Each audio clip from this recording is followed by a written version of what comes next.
Okay, welcome. This is Dr. Pedersen, and this is for my high school class piano at Arizona School for the Arts. I just wanted to go through the project that we had, the composition project, and try to show you maybe some of the thought processes that I would go through and the way I would approach this project. Of course, I'm a little nervous doing this because I think, oh, I've got to get it perfect and all that, but I really want to show you how I would approach it, and then of course that will affect how I grade it and how I'm going to grade how you guys are thinking about it. So yes, here I guess we'll just jump right in.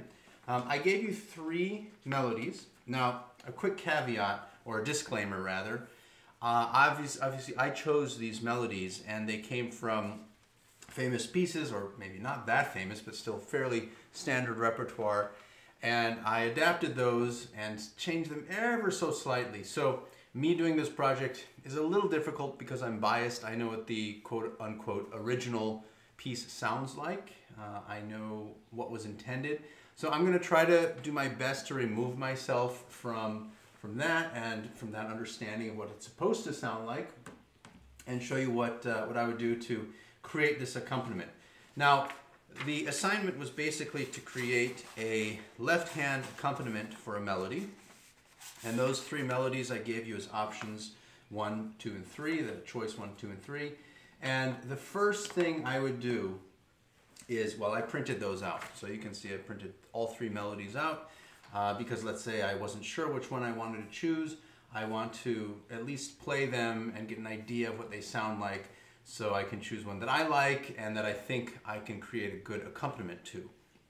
Now, the only 2 rules I had in this project were you cannot change the notes in the melody and you cannot change the rhythm in the melody. Now, I'll get to a little point later. I said nothing about adding ornamentation. So there is a possibility of adding ornamentation to the melody. That doesn't change the root notes there, or the basic outline, and it doesn't change the rhythm. So, but we can do the project without that. That was sort of an additional thing that's, you know, not for bonus points. It's just to see how creative you were in embellishing the melody as well, because that enhances it further, just like the accompaniment would. So let's just take these choice 1, 2, and 3, and I'll look at choice 1 that looks like it has 1 flat. So either it's going to be in F major or D minor. That's my best guess. Okay, I'm not sure. I haven't played it. I don't know how it's going to sound with whichever chords I choose. But let's play that. And in fact, I'm going to take a step back. Maybe you wouldn't be able to play it immediately from this choice or from the score. So let's just clap the rhythm and maybe even write in some notes if you have to. So we have a quarter note, half note, quarter note, quarter note, quarter note, quarter note. I didn't write in any time signature. Again, that was sort of up to you. You can see what works, what doesn't. So let's just try to clap this. We have 1, 1, 2, 1, 1, 1, 1. Now we get to a dotted rhythm. How do we figure that out? We have a dotted 8th note and a 16th note. So if we subdivide, 3 16th notes go into that dotted 8th note. So we're going to have 1, 2, 3, 4. That's going to be the rhythm of the dotted 8th to the 16th. So, bop, bop, bop, bop, bum. That will be going to the next quarter. So if you're following along, that would be bop, bop, bop, bop, bum, bum, 1, 2, 3, bum, bop, bop, bop, bop. And then we have a triplet that comes. So this is a little tricky, but if you think of the triplet 8th notes as all fitting in 1 quarter note, so a quarter note equals 2 8th notes or 3 triplet 8th notes. So this is our quarter beat. So 1, 2, 3, or triplet, or in French, triolet. So we would have da da da da. That would be the triplet, and then the next beat, which is a dotted quarter. So we have da da da da da da da da. That would be the rhythm. It's a little tricky, and again, if you can't quite figure that out, that wasn't really imperative for this project. You could still write an accompaniment and not figure out exactly how that goes because you didn't have to play it. Okay, but if you did want to test it out and play it, you could certainly clap that. And even if it wasn't perfect, you could still write a good accompaniment to it. Okay, so we have Going back from that dotted eighth note A, bum, bum, bum, bum, bum, bum, bum, bum, bum, bum, bum, bum, bum, bum. Okay, now we're at the half note. So 1, 2, 1, 1, 2, 1, 1, 1, 1. Okay, I'm not going to go through the rest of it, but I hope that you see sort of how this rhythm goes and why I'm saying 1, 2, and 1. I'm not doing 1, 2, 3, 4 or 1, 2, 3 because I haven't quite figured out what the meter is.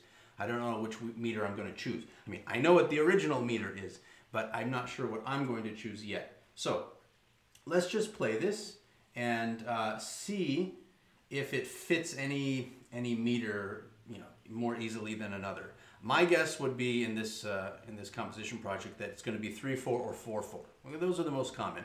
It could be 5/4, although I doubt it. It could be 6/8, but there aren't a lot of eighth notes really, and there aren't a lot of groups of 3/8 notes, and in fact there are triplet eighth notes. So I would probably bet against 6/8 or 3/8, or any other sort of compound meter like 9/8, 12/8. It's most likely, I'm 99% sure, it's going to be 3/4 or 4/4. Okay, so let's try it out. So we have.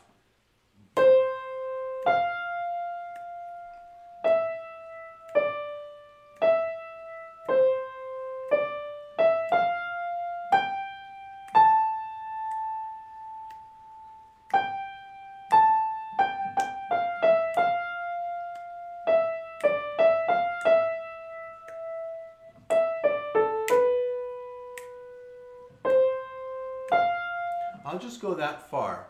Okay, now for those of you watching this video, maybe some of the piano files out there, you probably already recognize this theme. It's pretty famous. I'm not going to give it away quite yet, where I took it from. Maybe you'll make in the comments, oh, I heard it, you know, I'm first to know what this piece is, and that's great.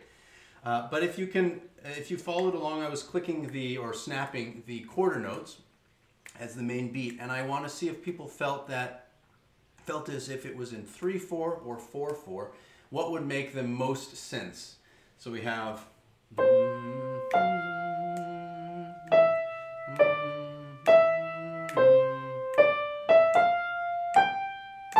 To me, that sounds like an arrival, that A.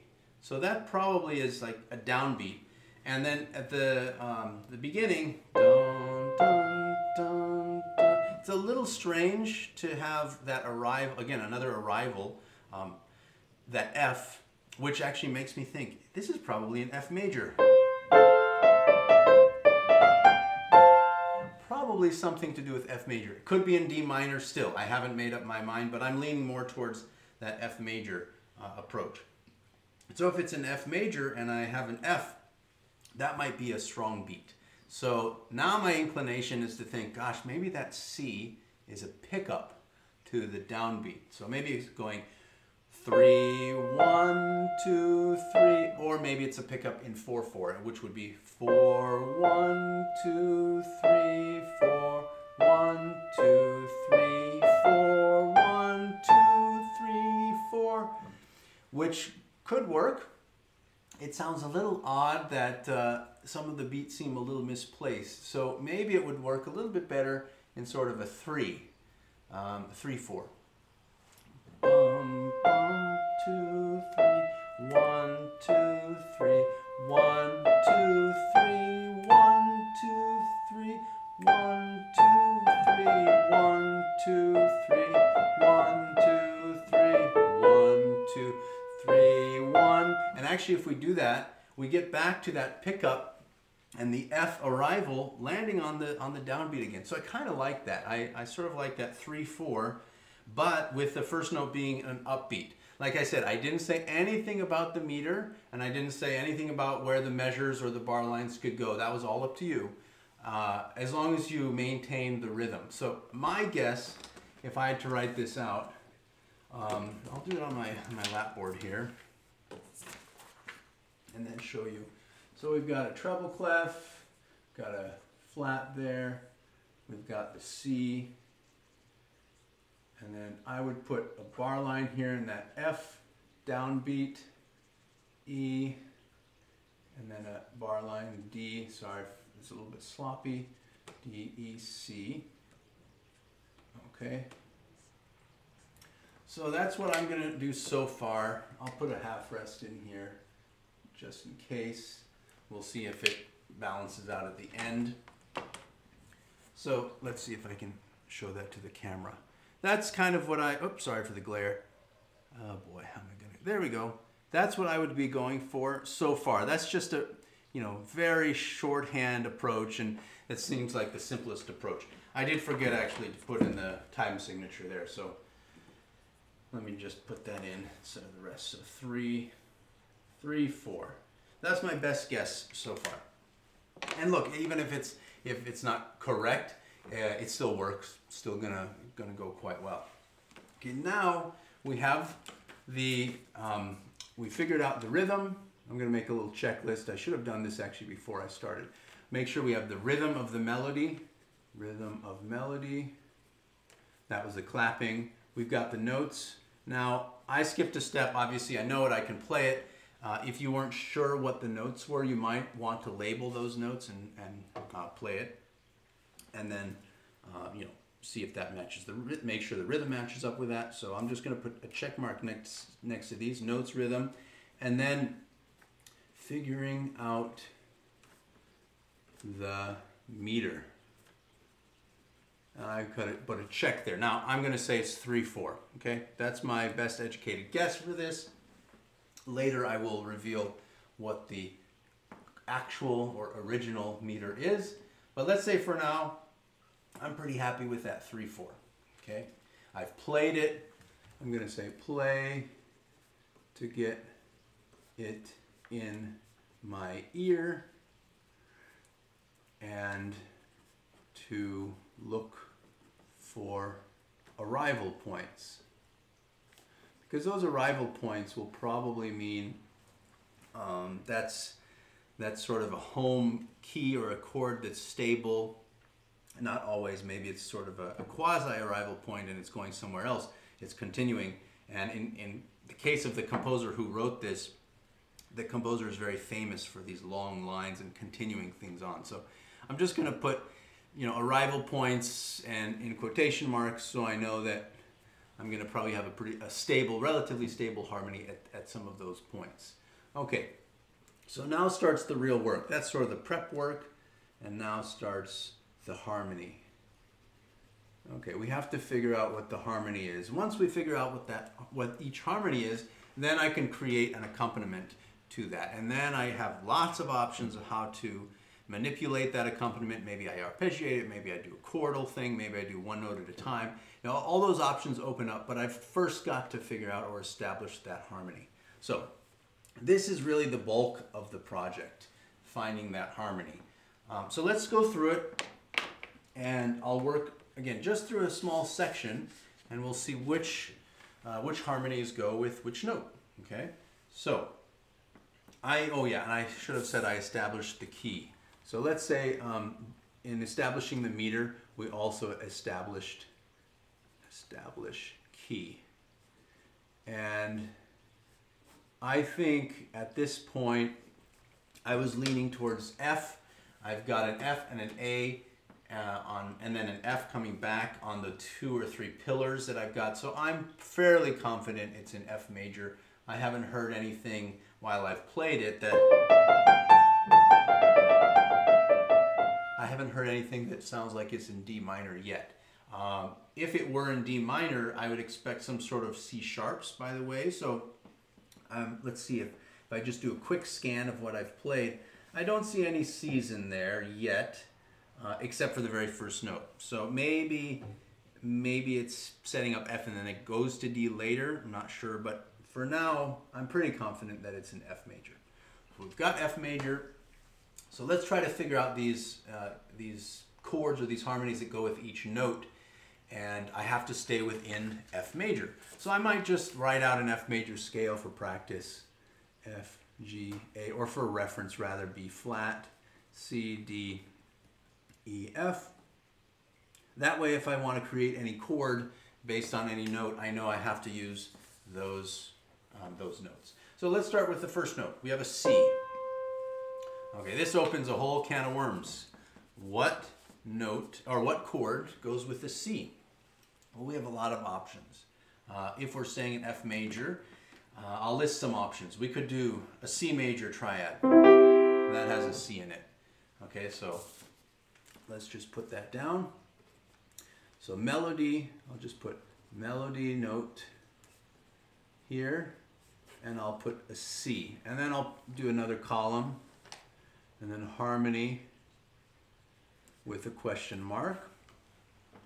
So we could do C major. I'm just going to put C major.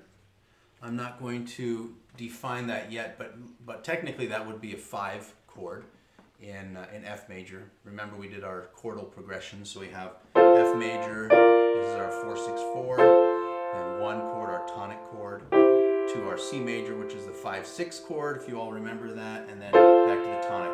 So that C major chord is your 5 chord, your dominant chord. So I'll just put in parentheses dominant or 5. Okay, could be that. I'm not entirely sure. Let's see what else could work with a C in it. It could be an A minor chord. I'm going to put that as well. A minor, that has a C in the middle. And A minor, just so we can relate everything to F major, A minor is a 3 chord. It's minor, so it's lowercase, so I'll just put in parentheses Roman numeral 3 and that is a lowercase. What else has a C in it? Now, some of you might be thinking, A flat major's got a C in it. A flat major. But how is that related to F major? It's hard to say because there's no A flat in F major. There's no E flat in F major. So that's a little bit of a far key away. I would highly doubt it would start with an A flat major chord if we're in the key of F major. So I put it in there just in case, but I think I'm going to put an X through it. I probably won't use that. Now there are some other chords that have a C in it. F major has a C in it. So it's F major, and that's your 1 chord. So I'll just stop here. There are other chords that have a C in it. Of course, 7th chords, I'm not going to go into that. There's a D7, D major. So, and that would be either a major minor 7 or a dominant 7th. And if it's a dominant 7th, that would be the 5 of something else, which would be G major, which isn't that closely related to F major. So sorry for that little that sideline there, but I'm going to knock that one out. Okay, so no, it's probably not a D dominant 7th chord. But that could have been an option that you X'd out. I'm going to stick with the 3 options that are the most likely: C major, A minor, and F major. And then let's go to the next note. We've got an F in the melody. And this seems like an arrival. This is the downbeat. I chose this as the downbeat. So, I mean, I could go through what has an F in it. F major has an F. D minor has an F. Again, D flat major also does, but D flat major isn't that related to F major. So I'm just going to X that one out. And same thing with B flat major. Actually, that would be a good option. B flat major is the 4. That's the subdominant. Hopefully you're following some of this lingo. If you're not, don't worry. The main 3 chords that would have it would be F major, D minor, and B flat major. And all of those keys, or all of those chords rather, exist in an F major scale. But since it's an arrival and I'm in F major, I'm 99% certain that that will be an F major chord. So I'm going to circle that. Okay, so we have this pickup, and I'm pretty sure it's going to go to F major. It could go, I don't know, that doesn't seem quite like it follows the rest of it.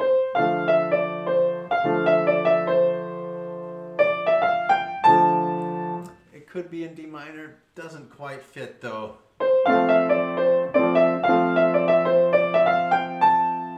Seems a little bit more like it fits. Still, we have to figure out what this C is, the upbeat C. So it could be on its own just as an upbeat, but if it's leading to the downbeat, I think it's a pretty fair guess to say that's a 5. So that would be a C major. So we'd have something like that. And now I did it in root position, which isn't the best. We could do it in another inversion, but let's just worry about that later. Let's choose this C major and this F major. Okay, and then we'll go on. E, so we have, what goes with E? Maybe another 5 chord, that C major. And then with a D, maybe a D minor. So I've just gone F, let me use another color for these. I'm going to do C major for this. I'm going to do F major, back to C major, D minor, and then back to C major for both of these, the C and the E, because they're both in C major. And if I do Roman numerals, I'll do it in black here. I've got a 5, got a 1, another 5. D minor is going to be a 6 chord. It's minor, so it's lowercase, and then 5 for the C major. So I know I went through that a little bit fast, but hopefully you can see that and see how I got to those solutions. Now I don't have to put a chord with every single note. As you see here, the F major has this E and then goes to a D. That could just be passing through. I don't necessarily need a new chord for just one note at a time. It could be nice though if I want to add some color to that note. I could add something special.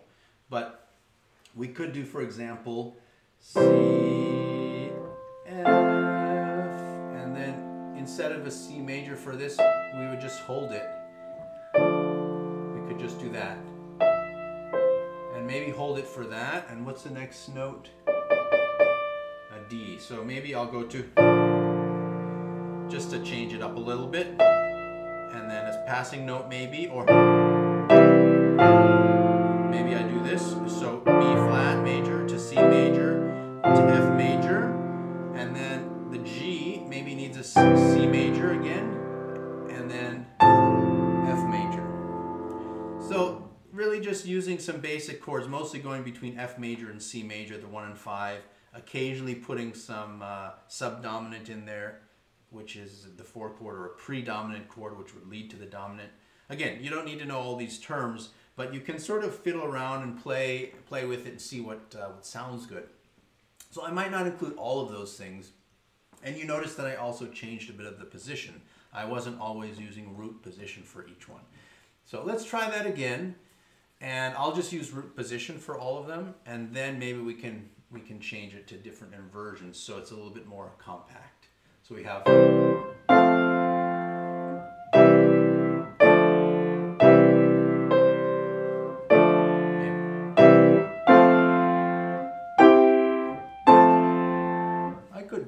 So that would be a very, I guess, primitive approach, but it would work. You know, it sounds a little bit jumpy. I'm kind of going all over the keyboard because each of those chords is in root position. So let's try the same thing, but instead of having each chord in root position, try to keep them within sort of a small range. So I'll choose my range based around that F major chord.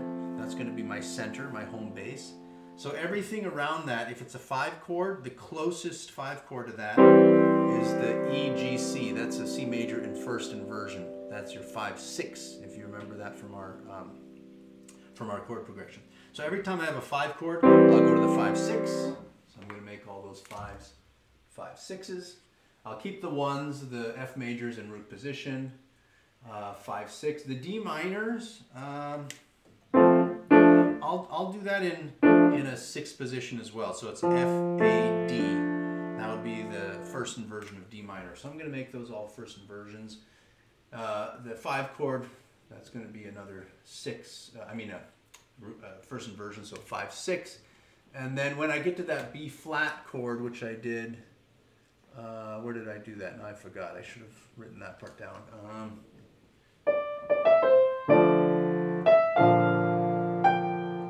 I think I did it on the D. So da-da-dum-bum. Let me go back to my red. Bum, bum, bum, bum. Let's get that rhythm written, and then the A is the dotted half note. We're going to do orange for these.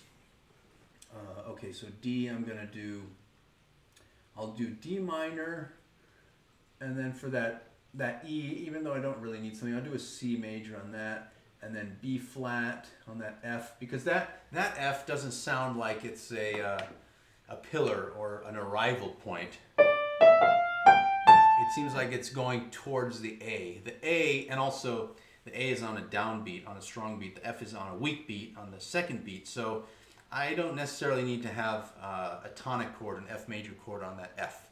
I think it's appropriate to have it on the A. I can use some other effect like a B flat chord, which would be your 4 chord on that F. And it still works. It still, you know, fits nicely, and it relates to the F major. So I'm going to keep that B flat. Then I'm going to go to the G and have another C major. And then I'll have an F major on the arrival A, sorry. So let's do Roman numerals here. We've got a 6/6. The C major is going to be a 5/6. B flat. Let's see how that's related. The closest is probably a second inversion. So I'm going to make that a 4, capital 4, Roman numeral. And I'll do that as a 6/4 chord. Again, that's from our chord progressions, you all remember. Okay, and then back to our 5 chord, first inversion, and then to our 1 chord again. So basically, I haven't written out any of these notes. I kind of know what they are, but you could. So that's what I've got to match the melody, and I've got those chords laid out. I labeled them first with D minor, C major, F major, etc., kind of shorthand, and then I put in the Roman numerals to show the different inversions. So let's try it. Let's see how it sounds. 1, 2.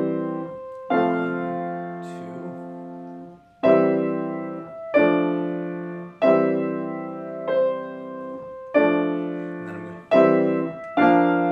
That's a little interesting. Maybe not sure it works, but that's... That was a little weird in there, but it still sounds okay. There seem to be, to me, shifts in the harmony that are a bit too fast. I'm doing one on every note, and now I'm kind of thinking, gosh, that's a little bit too much, a little too thick.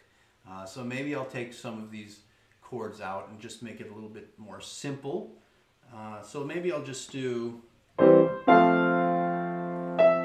don't really need a new chord just for that. I do like a chord for that. I think that's fine. And then maybe instead of having the 6 here, going back and forth so quickly, maybe I'll just go to a 4 chord. Maybe I'll just do that. It fits because a 4 chord has the D in it also. The E I could just consider a passing tone. That's what we would call it. So I'll put PT, passing tone. I'm going to cross this stuff out, and I'm just going to make all of this a 4 chord. Really simplifies my life. And then on the last G there, I'll keep the 5, and I'll go to the 1. And then what did I do back here?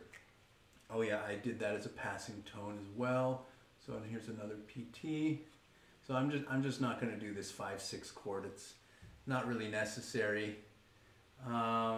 Even in measure 2 with a D, E, C, I don't know. This is where it gets subjective, and this is where I was trying to see where you guys might go. I like this D minor, but then we have an E. It doesn't really fit in D minor, but it's kind of a nice color.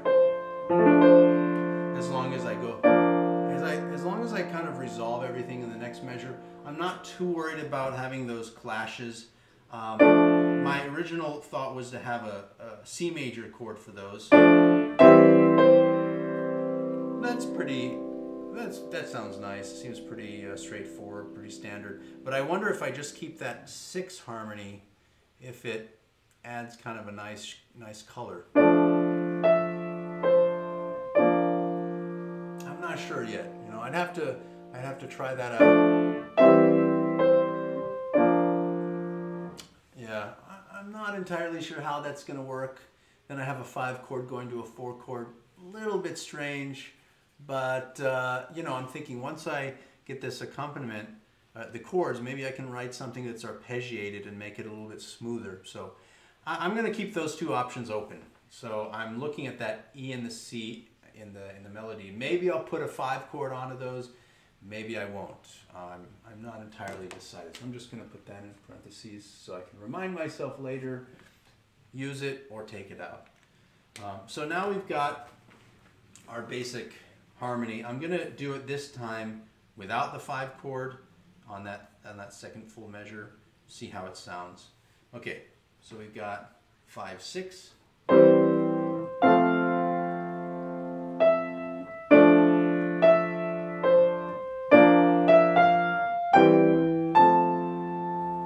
Not bad, you know, not the best in the world, but it seems to suffice pretty well. Follows the structure of the melody, follows the outline, you know, that meter that I've created.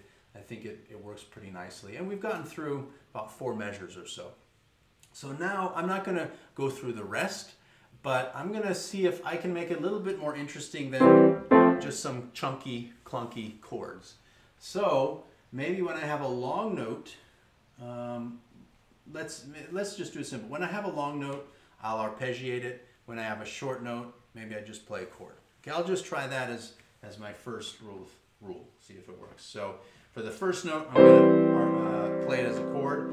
Then I've got this F, which is long. Maybe I'll just arpeggiate that. Okay, then we have this D minor, which is also going to last the whole measure. So I'm going to arpeggiate that one as well. And then,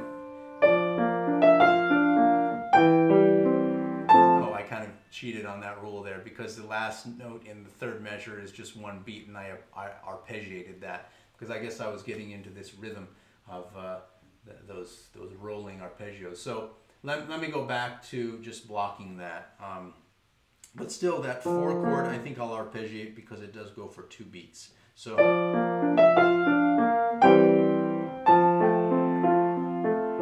something like that. That seems to work. So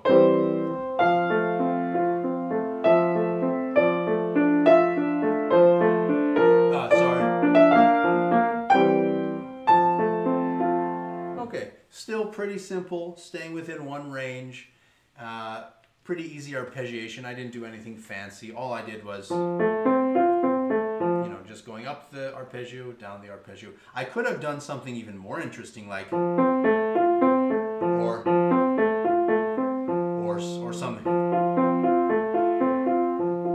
something like that, or you know, maybe a much longer rolling arpeggio. Now that I'm doing it, I'm getting so many ideas in my mind of how I could do that. There are myriad variations to that. As long as I stick with the basic harmony, I'll be okay. Maybe I could do it really fast too. But I don't know if that fits the character, but I could do something like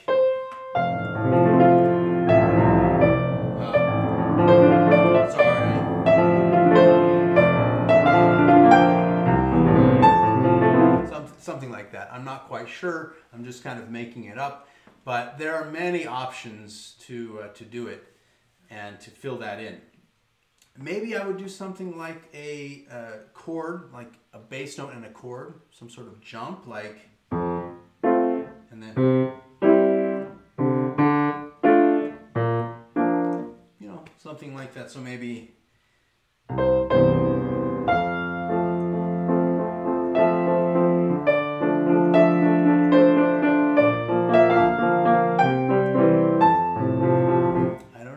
something like that, where it's still keeping the pattern or the pattern of the harmonies and the position of the harmonies in the you know, root position or first inversion or second inversion that I had laid out, but just doing one bass note and then many repetitions of a chord. That kind of makes it nice and fills it in and keeps the momentum going. I don't have to do 6, I could do 3, I could do, I don't know, I could do something like that. But you can see I have many options available to me, and once I test those out, then I can just go down and write them in. So I'd have where's my staff paper? I would take just a blank sheet of staff paper, write out the melody, you know, really spread it out so you have lots of options to try. Maybe on the first line, write the melody, And I would just keep that to 4 measures so I can try different things. Especially if I do those long arpeggios, I need a lot of space. So I would write that out. I guess I can kind of do this here in real time. So treble clef. Oops, I don't have enough room there. Treble clef. B flat. 3/4. I have the pickup C. Bar line. F. And then I'm going to leave quite a bit of space. E. Bar line. D. E. C. Bar line. Oh, move the bar line over so I have more space. And then I have D, E, F, G. Whoops, I didn't give myself enough space here. Oh well. Dotted 8th, 16th. Boom, boom. Got the quarter notes and then the A at the end. Dotted half. Not perfect, but I hope you can see. Sorry, my camera's a little far away. I'm gonna space that out, and then I'm just gonna write. What did I do the first time?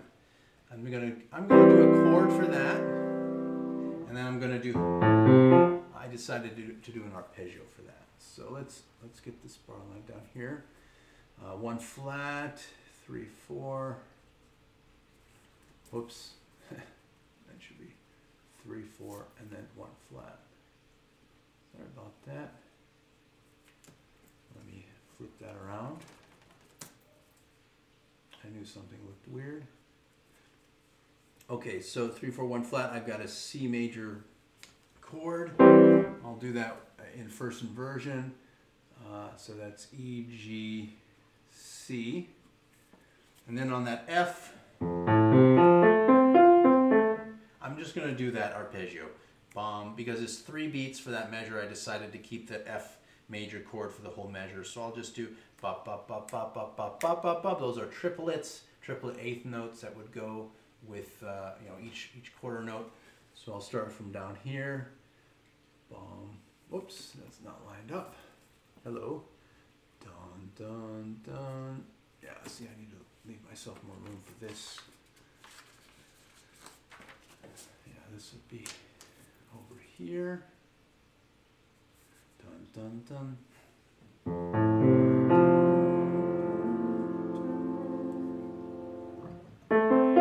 F, C, A. Still looks kind of cramped in here, but that's okay. Triplet, triplet, and a triplet. Okay. Then a bar line. So not that hard to kind of come up with that so far. And then I would just fill in the other sections with that same idea. And then maybe try that out, see if it works, maybe add some things. Later on in that melody, there are some accidentals. There's a B natural, and it goes back to a B flat. So maybe I'll try a slightly different harmony for those places. I'm not quite sure yet. But anyway, I hope that gave you an idea. Now, to reveal where these come from, all 3 melodies come from Chopin. And in fact, all 3 melodies come from his nocturnes. He wrote an incredible amount of nocturnes. They're beautiful pieces. I would highly recommend listening to them. And this first one, do I have the nocturnes here? Yes, good. I did bring that one here. So I should have remembered what the opus was for this one.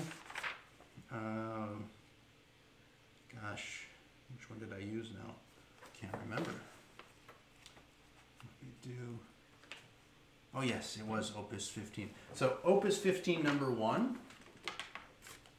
This is where the theme comes from. If you'd like to take a listen on YouTube, of course, you can find many recordings. The one that I used is actually by Ivan Moravec. He's one of my favorite pianists, and he has a beautiful recording of all the nocturnes. Another go-to is certainly Artur Rubinstein. But I'll play just a little bit of the opening here so you get a sense of what Chopin figured out. But I would encourage you, I haven't played this one, I would encourage you to listen to the recording so you can follow along the melody and see exactly what he did to create this harmony with the melody. So he has something like this. So he has nothing on the upbeat, and then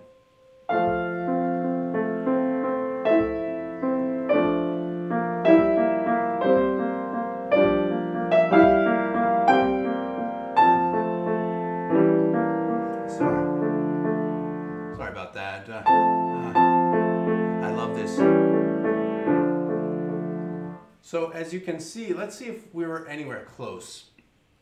Okay, I said we don't have to have an upbeat or a chord on the upbeat. He chose not to, although later he might add something. He did use F major here, but instead of doing just a chord, or instead of doing our arpeggio thing, he did this as a little accompaniment and the outer F. So he has this chord like that, and to take care of that E, he actually keeps the F in the bass and just brings the E in. So it seems dissonant at first, but actually over the course of this measure, the F dies away and it kind of makes it a nice color. So listen to this. It's kind of nice. It has a sheen a bit. So if I just play that as one chord, sounds pretty jazzy actually. That's an F major 7th, or major major 7th. In jazz you would just say an F major 7th, because F7 would be actually a dominant 7. They use some shorthand for that. But this is an F major 7th or F major major 7th, and that's a 1/7. And technically, in let's say standard European classical music, that's unstable. But here, Chopin almost creates some stability out of it. And again, that's what jazz does. This is a stable chord in jazz. So we have, and then what did he do for this next chord? He kind of did the 4 chord instead of the 6 chord. So I told you we had a couple options to choose from. He chose the 4 chord, but not entirely, because he has an A in there. So he actually chose both. He kind of had his cake and ate it too. So I love that. That's such a, talk about jazz sound. I love that sound. He used both of those chords, and then to change for the E, he kept the bottom F, but he actually made it a 5/7 or a dominant 7th. We didn't quite use that. I was trying to stay simple, but he used that with the F on the bottom, which is called a pedal tone. So the F stays, and you have this C7 above it. I love it, because then it will resolve eventually to that, which is really beautiful. And that's kind of what he does. And he also follows that melody. He kind of provides a counter melody there. It's really just repeating what's going on. It's doubling it, so it gives it a little bit more sonority, a little bit more oomph, and ringing tone quality. So when you play this, of course, you have to work on the balance and on the what we call voicing in piano, which is very difficult. So he has this, and then we get we kind of get a G minor chord on that, which I didn't even say that was an option. I don't think, no, because we didn't quite go that far. But a D in the melody could fit a G minor chord. Could also fit a D minor chord. I think we chose, what did I choose? A D minor chord. Yeah, I chose the D minor, but it could be G minor. But he also has an F in there, so he kind of, again, gets the best of both worlds. I love that chord. So this actually is, that is a G minor 7th, and in Roman numerals this would be a 2, lowercase 2, 7, so 2 minor 7th, and it has the F in the bass, so that's actually a 3rd inversion, 2 minor 7th. That's a 2-4-2. I know this is getting a little bit more complicated, but listen to how that rings. Very beautiful, and he just uses that as a passing tone. Sorry, I love this crunchy. He has a minor 2nd in there. like this. Oh, yeah, that's right. Is that the chord? Yeah. That's the chord that he lays out. So technically, that's the 2-7. This is a 9, 11, 13. This is a 2 minor 13 chord. Pretty jazzy. Now, it kind of is not really stable there, and it's very fleeting that we hear that harmony. But I love it. Then we get back more stability. We have this 5-7 chord, and then we arrive. But not quite. He keeps going. He changes that A in the melody from a stable tonic chord to this. This is what we call an applied dominant. Again, this is when you get into college music theory, but we have a A7, which is an A dominant 7, which is the 5 or the dominant of D minor, which he goes to. And D minor is related to F major. It's the submediant. It's the 6. So we've got a 5-7 of 6. So he gets this A, which is stabilizing in F major, and in that same measure, he goes to make it a D minor, which is destabilizing. And the way he gets there is through this conduit of the 5-7. Anyway, I really love what he did. That's really masterful. Obviously I couldn't quite come up with all of those things on my own, but then again, I'm not Chopin. So I hope you enjoyed that little tutorial of how I would work through this melody. I know I only did the first one. I didn't touch the second or the third. Oh, if you want to look at what those are, let me see, which ones did I use for that?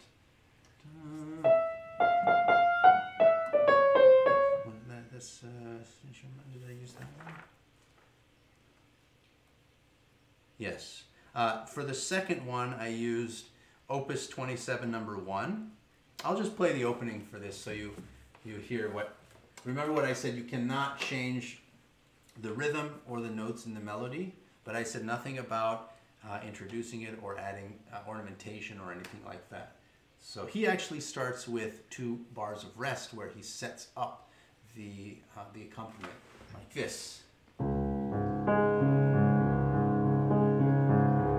So very nice, sort of open. He doesn't go, which I was saying that's more rudimentary or just simpler, but he does, and he doesn't do this. He skips, so that you get the second note, not the core or the root really, on the downbeat. It's a little destabilizing, which I really like. So.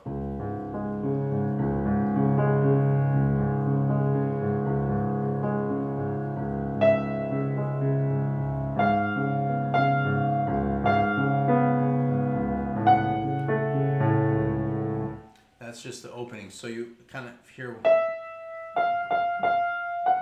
which is what I gave you, and you can see how he accompanies that. So that's Opus 27 number 1, and then for the last one, oh yes, I played this one a long time ago, so that's Opus 48. What was it? Yeah, Opus 48 number 2. I played Opus 48 number 1 and 2 in part of my master's recital degree. So I love these 2 nocturnes. And he starts, this one is in 4/4.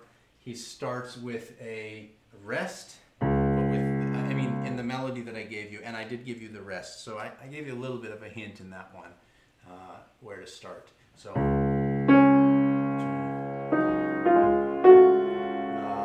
forgot. Oh, sorry, I didn't do the tie.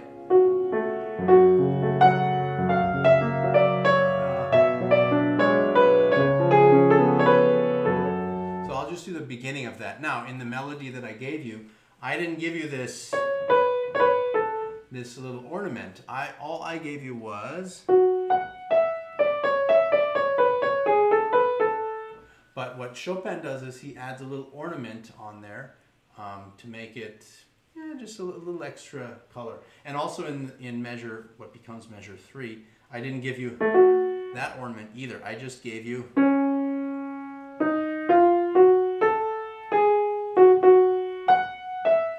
Chopin does.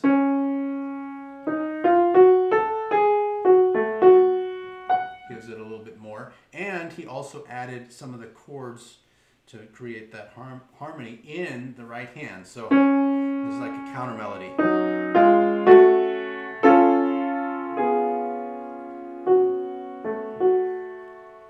Okay, so just that together, you see how it works.